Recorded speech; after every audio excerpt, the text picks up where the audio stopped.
Wow. Well, I don't know if that intro actually worked. It seems like New Year's is off with a bang. So if you're watching this, if you can see me, let me know in the comments if I'm coming in clear. I hope I am. I should be. But yeah, it's been it's been an interesting first week of the year. So let's dive right into the news. So starting off, actually way back in December 10th, a Sega Saturn Classic, it's Bulk Slash, received an English fan location patch. Um, I'm not going to get too much into it because there's so much news to cover. However, you can jump on to segabits.com, scroll down, and you'll see that news post there. And you can download the English fan translations patch. It's worth checking out. There's been a lot of great efforts from the community to revive games that have never been localized. So that's really awesome. Check that out. Next bit of news, and I'm actually going to circle back to this at the end because it kind of gets, what's the word, undone. So there was a rumor that Sega was working on a successor to Phantasy Star Online 2, which they're calling their super game, and they were suggesting that it was going to use NFTs. And I don't want to get too much into the super game, just because there's so much to be said about it, but suffice to say, I guess to sum it up, the super game is kind of like Sega wanting to create their Fortnite, their Minecraft, their massive online game that I assume is free to play, that's going to appeal to Westerners. Of course, Phantasy Star Online 2 is doing well, but I think they want to break out of that anime MMORPG and do something that appeals to more players. And so they've been suggesting that this game is actually going to use NFTs. We'll get back to that. We also did a Astro Boy episode in mid-December. Check that out. This one was really interesting. So Tesla has Sonic the Hedgehog 1 playable on its, I guess, inboard navigation.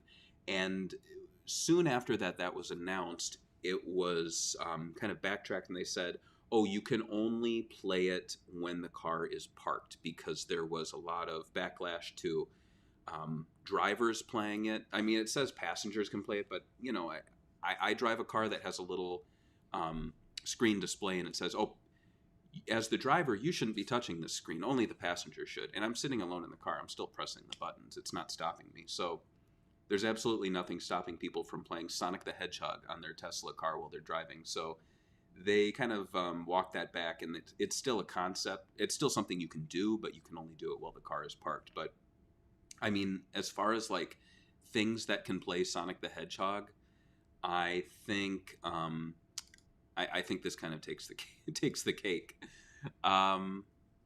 Let's see here. The next bit of news, we've got lots of merchandise news. So mid to late December, lots of Sonic the Hedgehog merchandise was actually revealed.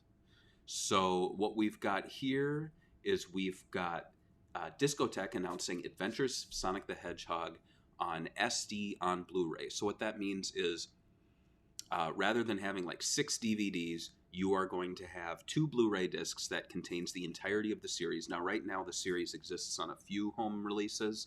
The ones I have are from Shout Factory. They did 3 volumes of, I believe, 3 or 4 discs each. And what became annoying with those is that when they got to the 3rd volume, they dragged their feet for a long time. There was no announcement. There was no release. And then they finally made it a Shout Select title. Or I think it's called Shout Select. And basically what that is it's a manufacturer-on-demand disc release that's only available from their website. And that was available for a while, and then it's gone. It's out of print. Shout no longer has the rights to it. They did a great job. They have some nice special features. But since then, it went to some like kiddie DVD companies that just kind of pump out kids' content. They don't really give much thought to collectors or, you know, fans of the shows. And so the quality was worse, the video quality was low, the audio quality was low. I believe they were mono audio. And so this release now coming out promises stereo sound, the best possible picture that they can provide. Even though it's SD, it's, I believe, the closest to the original masters that they can give fans. And if you check this out too, there is a ton of content. So there is, as you can see here, it's going to have stereo sound. It's going to be near to the Video Master. It's going to have the Christmas special, the original sales pilot, which I'm excited for, but I believe is going to be about YouTube quality, which you can see right now. So not that great, but at least it's on disc, which has not happened before. There's original rushes, which is unedited raw footage of the show in progress. Commentary from Milton Knight, which I'm really excited for. Milton Knight, great guy. I was like internet buddies with him for a while. He did the designs for a lot of the characters on Adventures of Sonic the Hedgehog. He also did some character designs for the movie Cool World, and he worked on the more recent 90s Felix the Cat show, which I love that show. It's bizarre, but it's really fun. And unfortunately, Milton, like, I don't know if he went through a lot. He lost a lot of money. He lost his home. It was infested by animals, I think, for a time. He was beaten up in the street. It was just really awful, and I didn't know about any of this at the time, but Milton was kind of going after fans. He was being really negative towards like Sonic fans who were talking to him and trying to get him to do art for him. And it was just kind of disappointing, but now looking back, I understand that he was just going through a rough time. So it's nice to see Milton Knight back in the, I guess, back in the positive vibes of Sonic the Hedgehog and providing commentary. So I'm really looking forward to hearing his stories over, I believe, 2 episodes plus the pilot and rushes, it says here. So that's going to be like close to an hour's worth of interview content with him.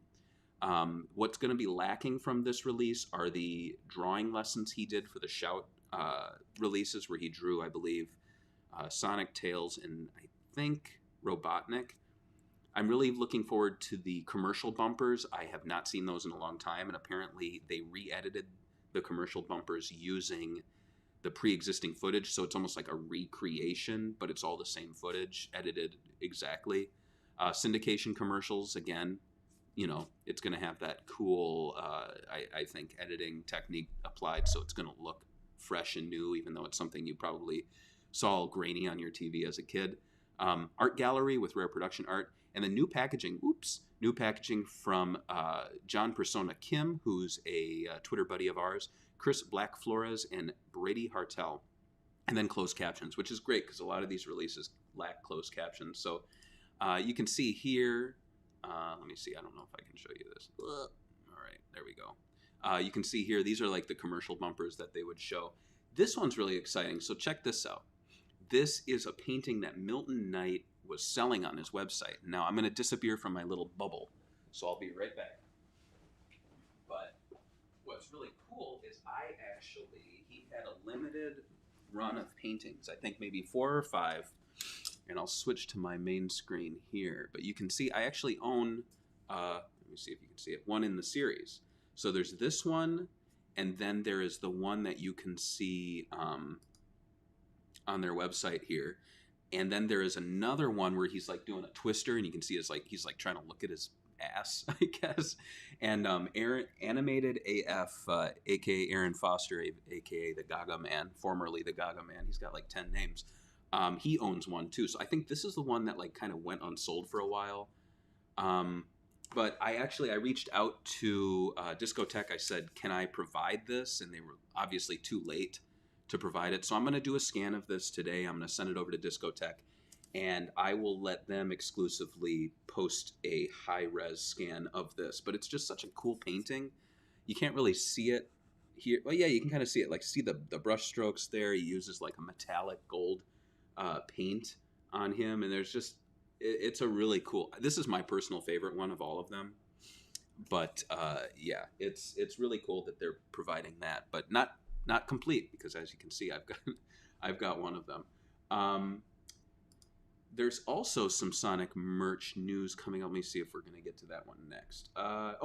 Another game is coming. So another indie Kickstarter Dreamcast game. And I used to be all about these. I would buy I would buy every indie Dreamcast game. I would cover them for the Dreamcast Junkyard, for Sega Memories, for Sega Bits. I would be so excited. I remember every year there were maybe like 3 or 4 releases. I'd pick them up. Am I the only one who thinks it's getting kind of boring and tiring, like the indie Dreamcast games? Like, no offense, but like companies like Video Games New York and other publishers, they're releasing like 12 a year, 15 a year, and there's just, it seems like there's lacking, I don't know, something special is lacking from them. Maybe it's just because a lot of them are just ports of games that existed elsewhere, and they're just like, well, you can put it on the Dreamcast, put it on the Dreamcast. I'm kind of missing the ones where it's like Wind and Water Puzzle Battles or Elysian Shadows, where, oh man, not Elysian Shadows. Wait, Pure Solar. Elysian Shadows is a piece of shit. I hate the guy who makes it. He stole my money. I hate them. But like, as you can see, it's either passion projects that are really fantastic games made for the Dreamcast platform, or quick, I don't want to call them cash grabs, but just quick ports of games that look so-so, that weren't really made for the Dreamcast, and then ones that are like big promises and then they run away with your money and you hate them, like Elysian Shadows. This one, though, I guess it leans more towards, I mean, videos don't play that well when I have them streamed through here. It's a little choppy, but you get an idea here. It looks okay. I don't know. Like, why is Freddie Mercury? It looks fine. But yeah, I mean, you can have your own opinions on it. I'm just kind of iffy on it. My big thing is, if the game is complete and ready to be downloaded or burned to a disc, back it, support it if you believe in the project. But I am done supporting Kickstarters where they come out and they say, we have not made anything, we just have plans and ideas, please give us your money. Because I learned the hard way. They took my money. We also did a live show where we talked about our favorite and most disappointing games of the year. I loved making this. I don't know if George did. I came out singing live, and George did not want to sing with me. I'm calling him out because I don't think he watches these videos. I'm calling him out. But yeah, just skip ahead to where I came out singing. Look how great this is. Look at this. Here we go. So I ran around behind where I am right now. I mean, how good is this? This is free content on the internet for you. And I'm singing. I liked it. Anyway, maybe I'll do that for every video. But if you want to check that out, we talk about our favorite and our most disappointing games. I always love doing those videos. Check it out. Next up, oh boy, wow, how exciting. Remember Nintendo Switch Online Expansion Pass? Well, now there are more games that you can experience, games that you probably already own on a couple compilations, even ones on the Switch itself. Still a decent selection of games. Altered Beast, I mean, I have my opinions on that. I think the arcade one is good. I don't really care about the Genesis game. Dynamite Headdy, awesome game. Sort of Vermilion, overrated. I think a lot of people point to that and go, oh, it's Yu Suzuki's first RPG. Yu Suzuki has gone on record saying he has not, what has Yu Suzuki not done? He just doesn't care about them. Like, he hasn't worked on it. I think it just kind of happened at the time that he was working at Sega, and like he just did not he had nothing to do with it. Like, they brought it, oh cool, huh? And he's like, no. Sorry, someone was talking about the system audio. Yes, I'm not going to be playing any more videos anyway, and system audio's down anyway. I just turned it down. Thunder Force, and then Toe Jam and Earl. So I mean, a decent selection, but I'm not jumping on it. I just, if they start doing like Dreamcast and Saturn games, definitely, but outside of that, no. Here we have the Astro City Mini V or 5. I'm really excited for this one. I was not expecting such a short turnaround between mini consoles from Sega. It's just a shame that it's going to be Japanese exclusive again, but you can very easily import these. I will play the video, but I'm going to mute the audio just because it's a lot of like... So this thing, I mean, it's obvious why it's such a quick turnaround for them. It's the same it's the same hardware, it's the same components. They just flip the screen, and there's nothing wrong with that. I think it looks cool. I think it's actually a very smart idea because if you're going to make another Astro City Mini, you're going to want to do one that flips the orientation so that people can play shmups. The only thing is, obviously, that it's only going to be vertical games, and only vertical games are shmups. Outside of maybe, you can remind me in the thing. What is the one? It's the strategy Sega game that is vertical. I actually saw a guy break the world record on it casually while I was at Galloping Ghost. I walked by and he's like, yes. And then someone said, he just broke the world record. But yeah, I think by and large, it's going to be shmups. It's going to look exactly the same. They're not giving it pink buttons. They're not doing anything really extra special. Even the style kit, which is coming back out, is not going to have like a different colored stool. It's just going to have, I guess, like new little plastic signage that you can stick in the top.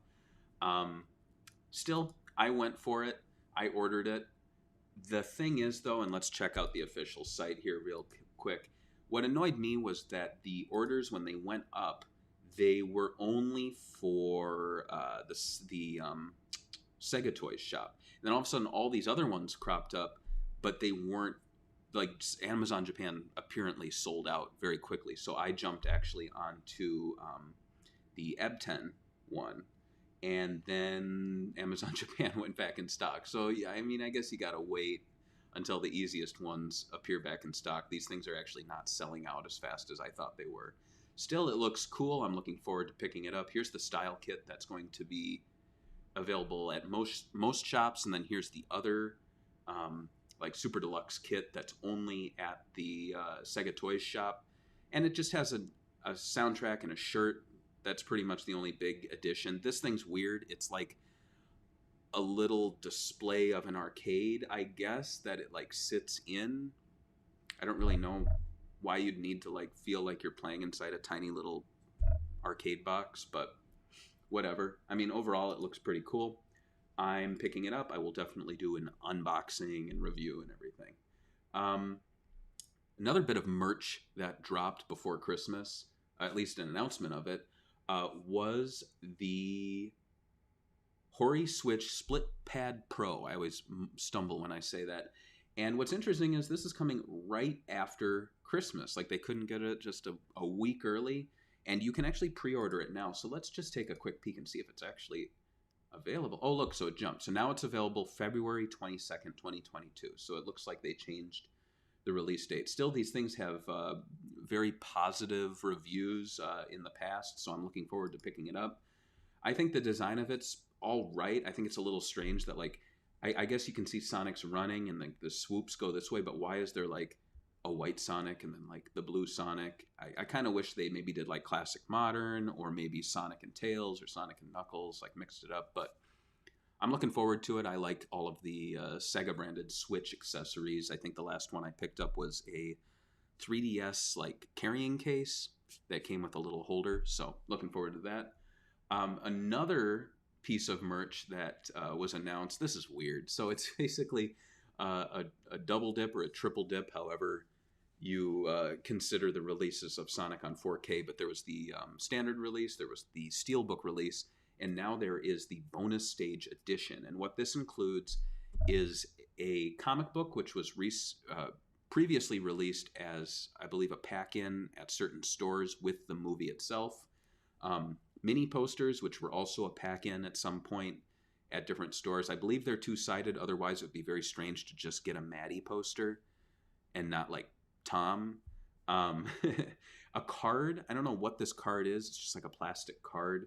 And then the very, very strange edition of a steelbook, but it is a CD case size steelbook that sits inside this larger box. So a lot of paper, nothing really of value in here if you're looking for like bonus materials or new footage or anything. Still, if you don't own Sonic the Hedgehog the movie on 4K, this is probably the one to get, just because the Best Buy Steelbook's probably sold out and really difficult to get. I'm not going to be picking this up. I own one copy of the movie, and that's enough. That's not a slam on the movie, but like, I don't need the same discs, just with like a little tiny weird steelbook case. But hey, it's cool that they're releasing it. We also did an Alpha Protocol episode. You can check that out. What's really exciting about this Sega Talk is that I actually reached out to Julian Melfeld. I hope I'm saying his name, Julian Melfeld. And he was the Sega of America community manager at the time that Alpha Protocol was releasing. And so he gives some very interesting insight into releasing a Sega game at this time. I believe he was doing some playtesting on it. And it's a nice bit of insight. You don't really hear much modern memories of Sega games from the past 10 years, just because either staff are still working there and so they're on an NDA, or staff just don't care to talk about it. So Julian's a really awesome guy. Check that out. It's not on audio, it's me reading his memories, but they're very, very interesting. And all in all, it made me appreciate Alpha Protocol a lot more than I did. And we're getting towards the end here, at least in the terms of SegaBits news stories. LEGO Ideas Sonic the Hedgehog set, another thing announced in December, released shortly after Christmas. But I guess if you have those Christmas monies, you can pick it up. I actually have mine. It arrived 3 days ago, so they shipped these out very quickly. And I'm looking forward to putting it together. I will admit, in my original article, I was a bit down on it. Because if you look at the original pitch, and we'll just take a peek here, it changed greatly. I mean, look at that. I love this. I love the look of it. I love that you can break the display apart. So you can put it together and it's one stage, or you can break it apart and have these little pieces and maybe like change your display options. I also really like that it has 2 hard-boiled heavies. I like the build on the flickies, and I really like the big mech, the big Eggman's robot there. And he also had, I don't know if it's in this story, but he had a, she, the designer, had a really great looking Eggman Lego as well. And then when you get to this one, this one, it looks a lot more professional with the base. I am not sure though that it can be broken apart. It doesn't appear to be able to do that. I think the crab meat and the Motobug look great. I think they did a lot better job on Sonic than they did with the Lego Dimensions. I think the shoe details are a lot better here. But yeah, I will agree with people. I think the Eggman is disappointing. His head looks like a hamburger. I think those little like gaps in his face look really strange. I think they could have done a lot better job there. I also don't like that they removed every Sonic Mania thing, though I guess they wanted to tie in with the 30th anniversary. So, and the original Sonic. I mean, all in all, I'm being nitpicky. I think it's a great looking set. I just wish we'd see more of these, but I doubt we will because it's a Lego Ideas. It's not like its own, what am I trying to say? It's not like its own line like Mario. Then again, I'm kind of glad it's not like the Mario line, because that Mario line, it's going to cost you, I think, close to $500 to $1,000 to own them all. They put way too many out.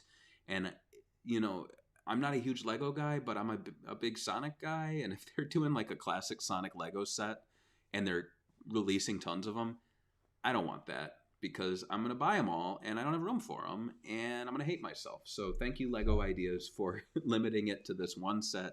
And then we have the Lego Dimensions set as well. So, you know, you got your classic here, you got your modern there. All in all, good. Also, revisit that Lego Dimensions Sonic stage after all this Sonic Frontiers stuff. It's really fun. Like, I'm surprised by how fun. I mean, it's a little wonky, but Lego Dimensions did a really great job with like an open world Sonic concept. It's just fun to run around there, goof around, smash robots. There's lots of funny references. So check that out. Lastly here, in terms of SegaBits news, Sega has announced a partnership with Jakks Pacific to create toys for Sonic Prime. Now, this is no different from, I believe it was, Tomy doing Sonic Boom toys, though I think Jakks Pacific has a much better quality with their product, and I think Sonic Prime in general is going to have a much better opportunity for toys just based on the concept art we've seen. I think we're going to see like some really cool Eggman, Robotnik sort of variants. I think we're going to see a cool looking Sonic figure, Might even see some. Well, it says here we're gonna have play sets and vehicles, so hopefully like a new Egomatic. All in all, I mean, looking forward to it. I'm very interested to see how this show turns out. It says available in 2023 for these toys, though, so it makes me wonder if the show was delayed. I'm not sure, or it's going to be such a late 2022 release that the toys will start coming out immediately after, like January or something like that, with the December release for Sonic Prime. I don't think they want to overlap with the movie release and Frontiers, so my guess is the movie in the spring, in April, I think.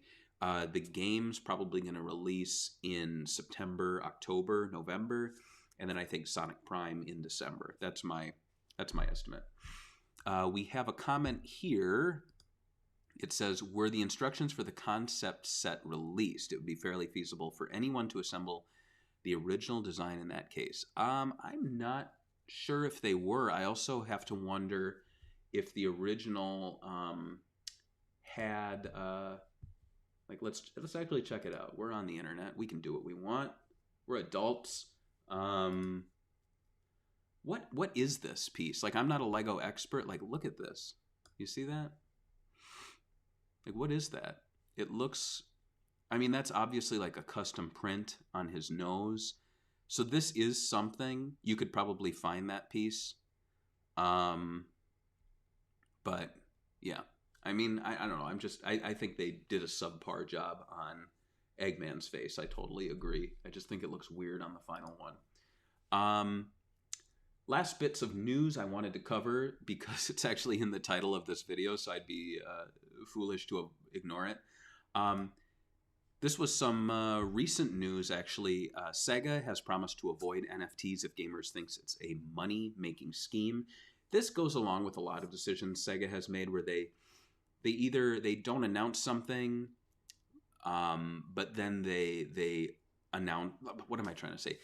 They're very hesitant to jump on bandwagons until they see how their customers respond, which I think is smart.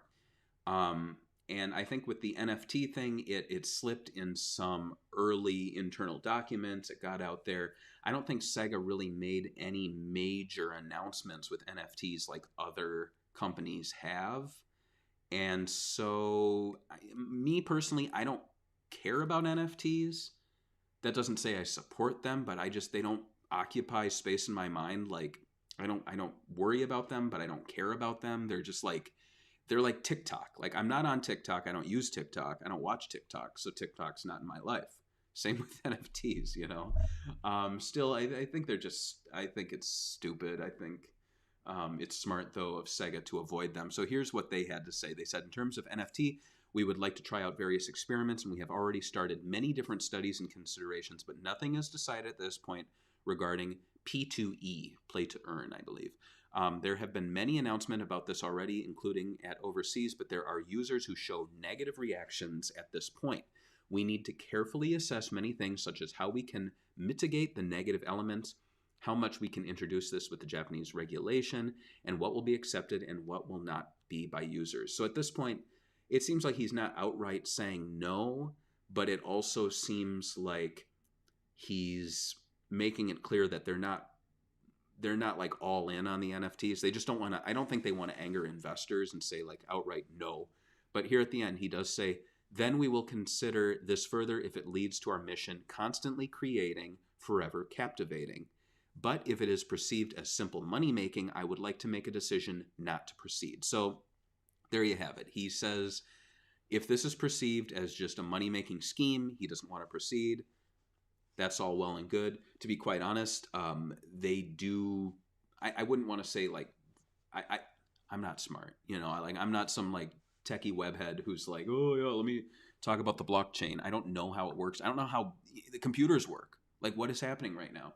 But I will say that I feel like SEGA is they're doing similar things. We're just not talking about it with Phantasy Star Online 2. It's just, you know, you pay for digital content. It's yours to keep. I don't know. Like, it's smart that they made this announcement, though, because then people can kind of back off and be, hey, good guy, SEGA. Yeah. So, and we hear here. Let's just someone's got something to say. Thus far, it's major powerhouses like Ubisoft, Sony, and Capcom who have ventured into NFTs. My guess is that they are capable of weathering the hit from negative reception, unlike Sega may be able to. That's a good point. Yeah, like Maddie says here, I just don't get NFTs, to be honest. I I understand the concept behind them.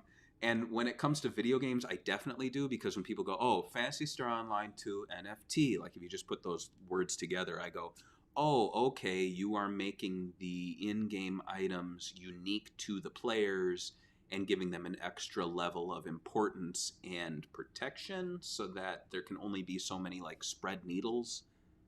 That's my read on it, but isn't that already a thing within Fantasy Star Online 2? So what's the point of using an NFT? I don't know. Let's stop talking about NFTs. Let's talk about Penders. Oh boy, it's the year of Penders, guys. I have a Pendersitis. I don't know. Yeah, Penders. What a maroon. What a loon, huh? What a goon. So Ken Penders, if y'all don't know, he used to work on the Archie Sonic the Hedgehog comics. He was basically their Ian Flynn for quite some time. I actually, this will sound weird, I really liked Ken Penders' early stuff. Like, if you go back and read the comics, it was really just like issue by issue was just kind of like silly, funny story with like jokes and lots of what are those things called? Those things that suck. Those types of jokes that everyone hates. Puns. They would do one where it was like, hey, Sonic, I'm going to go shoot some aerial photography, you know, like photos from above. And they go, yeah, great. Use my Little Mermaid camera because it's aerial. No. Or Sonic would go, I'm a speed reader. What a novel idea. Like novel, like it's a novel idea. Anyway, when Ken Penders came on, he still kind of did those sorts of stories, but he started to present larger ongoing plots. He started to give a little deeper stories, which was appreciated at the time. The problem is that he went unchecked. He went crazy. He started bringing in his own wild ideas, his own crazy characters. And it was the classic case of someone who had their own agenda and their own creative output. And they were like, well, instead of using my clout with Sonic and then announcing my own project, I'm going to use Sonic as the vessel for my project. So I had this crazy idea about like a community of like alien creatures who have like this big society. I'm just going to apply that to the echidnas, and I'm going to focus really heavily on the echidnas. And then when when Sonic Adventure comes out, Sonic Adventure's like, oh yeah, Knuckles is the only echidna, and he's like, no. And so like Ian Flynn and the rest have to like go back and like undo all the work that Ken Penders did. And we're going to do a whole Sega talk on the Ken Penders era of Sonic the Hedgehog Archie comics. Awesome King says, hi, Barry. Hi, Barry. Hi. Hi, me. Hi, Awesome King. So just to wrap things up, let's look at this wacky Ken Penders tweet. So basically he said, in answer to numerous requests, here's a list of Sonic characters and concepts I own. The Knuckles cast will follow soon. Amazingly, I had somehow overlooked the inclusion of Harvey Who, and so he should be added to the list I've compiled. So this is just like him doing an info dump. But apparently these are the characters that he presented when he was going through his whole legal drama with Sega. And yeah, I know, I'm sorry. The title made it look like... yeah, there we go. When I saw the title, I thought Penders was doing NFTs would make so much sense with his ugly-ass art. Well, that was the joke, is because if you look at the image for this episode, his echidna characters look like NFTs. And so how fitting that we're talking about NFTs and we're talking about Ken Penders, who is the OG NFT champion. But like, look at his creations. Look at his creations. I mean, yeah, he created them, but like, what the... Reverse Freedom Fighters, Evil Sonic, Anti-Knuckles. So he basically claims to have created evil versions of characters that he did not create. Wow, you put sunglasses and a leather jacket on a character. Wow. Interestingly enough, he claims to own. Man, who's that green one? Someone tell me in the comments. Um, he claims to own that green evil Sonic, who basically is evil Sonic. Scourge, I think, which doesn't make sense because it's like you put Sonic the Hedgehog in a leather jacket and gave him glasses, and then someone else, I believe it was Ken Penders and Patrick Spazienti, um, made him a different character and made him green and put a slash on his chest so that he's completely different. You still claim to own that? Like, all right, dude. I love these other ones. King Gong. Who's King Gong? Sounds like King Kong. And then just some really boring ones like Dylan the Porcupine, Hamlin the Pig. Like, if you looked at art of these characters, they look like the most boring, stupid characters. They're just like chubby little... Sonic, what are we gonna do? Oh, it's okay, Dylan the Porcupine. Dylan? I'm Sonic, I'm fast. I'm Knuckles, I have Knuckles. I'm Dylan. What's a Dylan? What the... Dr. Quack. You know how doctors are called quacks? Well, this doctor's a duck, and his name's Dr. Quack. Hershey the cat. Like, whatever. And it goes on. He has 4 pages of this. Like, it's just ridiculous, but it just made my day. Sleuth Doggy Dog. Sleuth Doggy Dog. Sleuth Doggy Dog. I'm just going to keep saying that. Sleuth Doggy Dog. Man, sorry, guys. Looks like we're not getting that Switch Kirby game. He created Kirby. Lobo, Lita, Lyco. I mean, these just sound like, I don't know, ridiculous. He's ridiculous. What a ridiculous man. Athena, Maria, not the Maria we're thinking of. Jeremiah, King Alexander. And he's like, I own these characters now. Colin Kentobor, I own that. No one cares about these characters. They're so boring. And they've had their time in the sun. So we're done. But and Dylan was one of the cool names for kids in the 90s. Yeah, I actually have a cousin named Dylan. Pretty ridiculous. But in any case, yeah, it's going to be a fun year. We've got NFTs. We've got Ken Penders. We've got... Is that it? Sonic stuff. Lots of Sonic stuff. So that just about does it for this Sega News Bits Live. I like jumping on and talking about Sega and Sonic in the mornings. So expect one of these next week if there is a lot of news to talk about. We are also doing a Sega Talk next week, which will be covering Gun Valkyrie from Smilebit. And after that, we're going to be doing Illbleed, the crazy Dreamcast game that has a giant evil, like, mutant Sonic as a boss enemy. And what else do we have going on? There's going to be some Swing and Report shows coming up. I want to have Sonic Yoda from Sega Driven On. I'm also going to be doing the Sega Printer episode where I'm going to be testing out a Sega Printer live on air. It could be awesome. It could be terrible. I'm looking forward to it. So thank you for watching. This is the Year of the Echidna. Absolutely. Don't forget to check us out on Patreon. And don't forget to have a great day. All right. Bye.